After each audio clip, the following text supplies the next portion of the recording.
Hey, well, good morning and welcome to another daily devotional. Today we are in 1 Samuel chapter 30, just two more chapters to go today and tomorrow, and you have read all of 1 Samuel. Kudos to you.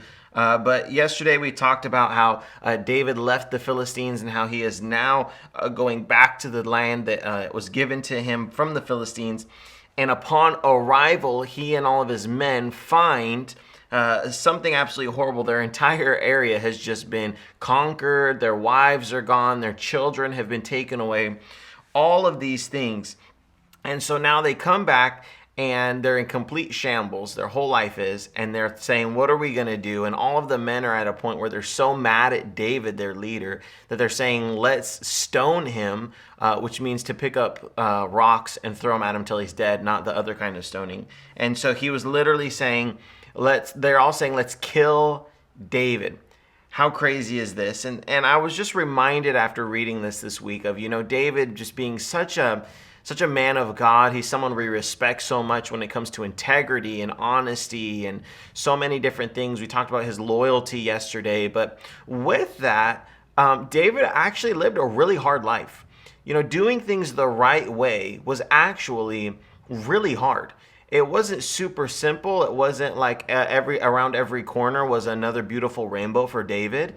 He's serving this king of the Philistines with complete loyalty, serving him even unto death, going into battle with him. And then the king says, I don't really need you. You can go back to your town. So after living in a season of loyalty, he comes back to his town, and now all of a sudden everything is completely destroyed and taken away from him. And it's like, wow, God, it's sometimes we think that when we do things the right way, the way we're going to know if we're doing things the right way or not is because life is going well. But that's not really the case, because many times when we're doing things the right way, when we are serving the Lord, the enemy continues to attack.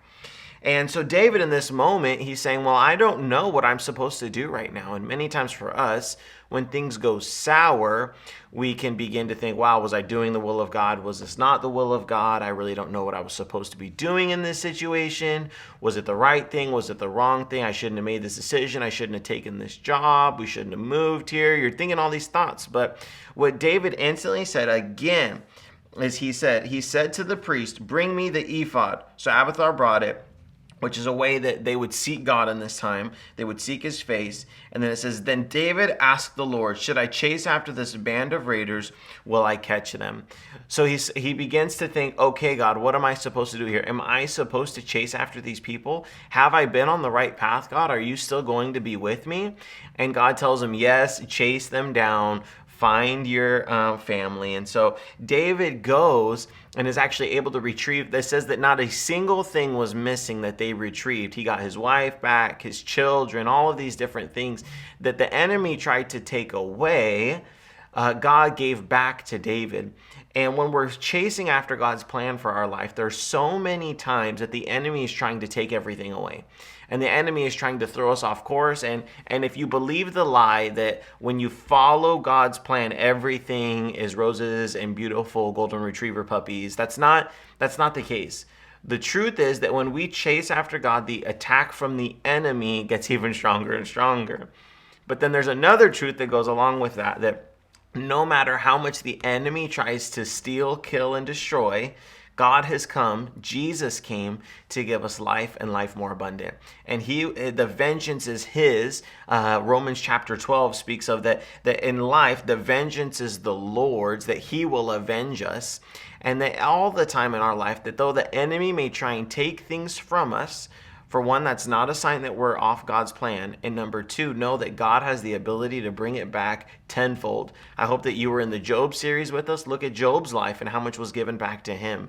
And here again in David's life, though it was hard, though it seemed like he might have been making a bad decision in his mind, though the men were all telling him he made a bad decision, though the men were all telling him he should die because he was such a bad leader, he prayed to God, and God said, no, chase after these men. I will give you back everything that you need. And so I just encourage you today, if you've been in a discouraged season that you've been questioning God, is what I'm doing right, is what's going on, pray to God and say, hey God, Let me not let my present circumstances determine whether I think I'm on your plan or not. Let the only thing that directs your path be the voice of God. So seek the Lord today and ask him, hey, God, what is it that I need to do today? Have I been on your path? Have I not been on your path? And if the enemy has tried to steal anything from you, let the Lord know. He'll go back. He'll get it for you so that nothing is missing from your life. So we love you, and we'll see you tomorrow for the final chapter of 1 Samuel.